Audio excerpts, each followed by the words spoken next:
Hi అండి, welcome to Telugu వంటశాల and talks. ఈరోజు మనం వంగీ బాత్ని ఎలా ప్రిపేర్ చేయాలో చూద్దాం. ప్రిపరేషన్ను స్టార్ట్ చేసే ముందు ఎవరైనా మన ఛానల్ని సబ్స్క్రైబ్ చేయకపోతే ప్లీజ్ సబ్స్క్రైబ్ మై ఛానల్. అలాగే మరిన్ని వీడియోల కోసం ప్రక్కనే ఉన్న బెల్ ఐకాన్ని క్లిక్ చేయండి. ఫస్ట్ మనం ఒక కప్పు రైస్ని తీసుకొని ఒక బౌల్లోకి వేసి శుభ్రంగా 2-3 టైమ్స్ బాగా కడిగి 1 గంట సేపు నానబెట్టి ఆ తర్వాత రైస్ని కుక్ చేయాలి. రైస్ని కుక్ చేసేటప్పుడు కొంచెం ఆయిల్ని కానీ నెయ్యిని కానీ వేసి కుక్ చేస్తే అన్నం చక్కగా పొడి పొడిగా వస్తుంది. సారీ ఫ్రెండ్స్, నేను రైస్ని కుక్ చేసేటప్పుడు నెయ్యిని కొంచెం ఎక్కువగా వేశాను, అందుకని రైస్ ఎలా ఆయిలిష్గా కనపడుతుంది. అలాగే మనం 1 కప్పు రైస్ని తీసుకుంటే దాన్ని కుక్ చేస్తే 3 కప్పుల వరకు రైస్ వస్తుంది. ఇప్పుడు ఇది 3 కప్పుల రైస్ అండి. మనం ఇలా రైస్ని అప్పటికప్పుడు ఉడికించి కాకపోయినా ఇంట్లో మిగిలిన రైస్తో కూడా వంగీ బాత్ని ప్రిపేర్ చేసుకోవచ్చు. తర్వాత వంకాయలను తీసుకొని ఈ విధంగా కొంచెం పొడవుగా కట్ చేసి కొంచెం సాల్ట్, పసుపు వేసిన వాటర్లో వేసి ఉంచాలి. మనం ఇలా పసుపు, సాల్ట్ వేసిన వాటర్లో వంకాయ ముక్కలను వేయడం వలన వంకాయ ముక్కలు కలర్ మారకుండా ఉంటాయి. ఈ వంకాయ ముక్కలు దాదాపుగా 2 కప్పుల వరకు ఉంటాయి. మనం 3 కప్పులు ఉడికించిన రైస్ని తీసుకున్నాం కాబట్టి అదే కప్పుతో వంకాయ ముక్కలను 2 కప్పుల వరకు తీసుకోవాలి. అంటే మనం బియ్యాన్ని బట్టి కాకుండా ఉడికించిన రైస్ని బట్టి వంకాయ ముక్కలను తీసుకుంటే వంగీ బాత్ చాలా టేస్టీగా ఉంటుంది. అలాగే మనం ఎన్ని కప్పుల వరకు ఉడికించిన రైస్ని తీసుకుంటామో దానికి 1 కప్పు తగ్గించి మనం వంకాయ ముక్కలను తీసుకోవాలి.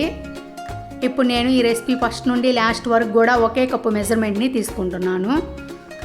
తర్వాత ఒక కడాయిని కానీ కర్రీ ప్యాన్ కానీ తీసుకొని ఇందులో 1/2 కప్పులో సగం పల్లీలు, 1/2 కప్పులో సగం పచ్చెనపప్పు, 1/2 కప్పులో సగం మినపప్పు వేసి గ్యాస్ని లో ఫ్లేమ్లో పెట్టి మినపప్పు కొంచెం పచ్చివాసన పోయేదాకా ఫ్రై చేయాలి.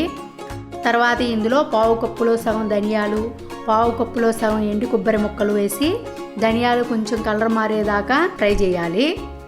తర్వాత ఇందులో ఒక 6 ఎండుమిర్చి, 1/2 కప్పులో సగం జీలకర్ర వేసి జీలకర్ర కొంచెం చిటపట అనేదాకా ఫ్రై చేయాలి. అలాగే నేను 6 ఎండుమిర్చిని తీసుకున్నాను కదా, కానీ మీరు కారాన్ని బట్టి ఎక్కువ తక్కువ వేయండి. తర్వాత ఇందులో 1/2 కప్పులో సగం నువ్వులు, 1/2 కప్పులో సగం గసగసాలు వేసి ఎక్కువసేపు ఫ్రై చేయకుండా కొంచెం అలా కలిపిన తర్వాత ఇందులో 1/2 కప్పులో సగం చింతపండు రెబ్బలు, రుచికి సరిపడినంత సాల్ట్ వేసి ఒక 2 మినిట్స్ ఫ్రై చేసి ఒక ప్లేట్లోకి వేసి కొంచెం సేపు చల్లారబెట్టాలి.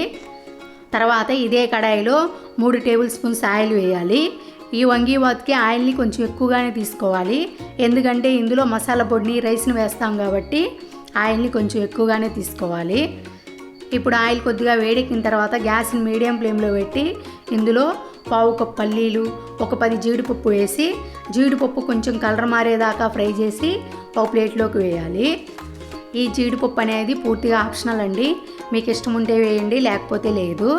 తర్వాత ఇదే ఆయిల్లో 2 బిర్యానీ ఆకులు, 1/2 టీ స్పూన్ ఆవాలు, 1/2 టీ స్పూన్ జీలకర్ర, 1/2 టీ స్పూన్ మినపప్పు, 1/2 టీ స్పూన్ పచ్చెనపప్పు, 2 ఎండుమిర్చి వేసి ఆవాలు కొంచెం చిట్పట అనేదాకా ఫ్రై చేయాలి. తర్వాత ఇందులో 1/2 కప్పు ఆనియన్ ముక్కలు, 1/2 కప్పు పచ్చిమిర్చి చీలికలు, 1/2 కప్పులో సగం వెల్లుల్లి రెబ్బలు పైన తొక్క తీసినవి వేసి ఉల్లిపాయ ముక్కలు కొంచెం గోల్డ్ కలర్కి వచ్చేదాకా ఫ్రై చేయాలి. తర్వాత ఇందులో ఒక రెమ్మ కరివేపాకు వేసి కొంచెం అలా కలిపిన తర్వాత ఇందులో 1/2 కప్పు టమాటా ముక్కలు, 1 టీ స్పూన్ అల్లం వెల్లుల్లి పేస్టు, 1/2 టీ స్పూన్ పసుపు వేసి గ్యాస్ని మీడియం ఫ్లేమ్లోనే ఉంచి టమాటా ముక్కలు కొంచెం మగ్గేదాకా కుక్ చేయాలి. తర్వాత ఇందులో మనం ముందుగా కట్ చేసి పెట్టిన వంకాయ ముక్కలను వేసి గ్యాస్ని మీడియం ఫ్లేమ్లోనే ఉంచి అడుగట్టకుండా మధ్య మధ్యలో కలుపుతూ వంకాయ ముక్కలు కొంచెం కలర్ మారేదాకా లేదా ఒక 5 మినిట్స్ కుక్ చేయాలి. ఇప్పుడు 5 నిమిషాల తర్వాత గ్యాస్ని సిమ్లో పెట్టి ఈ కర్రీకి సరిపడినంత సాల్ట్ వేసి ఒకసారి కలిపి మూత పెట్టి మధ్య మధ్యలో అడుగంటకుండా కలుపుతూ వంకాయ ముక్కలు కొంచెం మెత్తబడేదాకా కుక్ చేయాలి. ఈలోపు మనం ముందుగా వేయించి పెట్టిన దినుసులను ఒక మిక్సీ జార్లో వేసి మరీ మెత్తని పౌడర్ లాగా కాకుండా కొంచెం కోర్స్ పౌడర్ లాగా గ్రైండ్ చేద్దాం. ఇప్పుడు కొంచెం సేపటి తర్వాత ఒక వంకాయ ముక్కను మనం గరిటెతో ప్రెస్ చేస్తే 2 ముక్కలు అయితే మనకు కర్రీ రెడీ అయినట్లే. ఇప్పుడు ఇందులో 1 టీ స్పూన్ గరం మసాలా పొడి, 1/2 కప్పు కొత్తిమీర తరుగు, మనం ముందుగా ప్రిపేర్ చేసిన మసాలా పొడిని వేసి ఒకసారి మొత్తం కలిసేలా బాగా కలపాలి. ఈ మసాలా పొడిని మొత్తం ఒకేసారి వేయకుండా కొంచెం మిగిల్చి వేయండి, తర్వాత సరిపోకపోతే మళ్ళీ వేసుకోవచ్చు.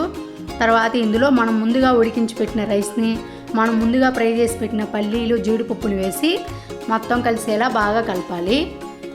మొత్తం కలిసేలా కలిపిన తర్వాత ఒకసారి సాల్ట్ని చెక్ చేసి గ్యాస్ని లో ఫ్లేమ్లో పెట్టి ఒక 5 నిమిషాలు రైస్ని వేడెక్కనివ్వాలి. ఇప్పుడు 5 మినిట్స్ తర్వాత మనకు వేడివేడిగా వంగి బాత్ రెడీ అయింది. దీనిని మనం పెరుగు రైతాతో కానీ లేదా ఇలాగే సర్వ్ చేసుకున్నా చాలా బాగుంటుంది.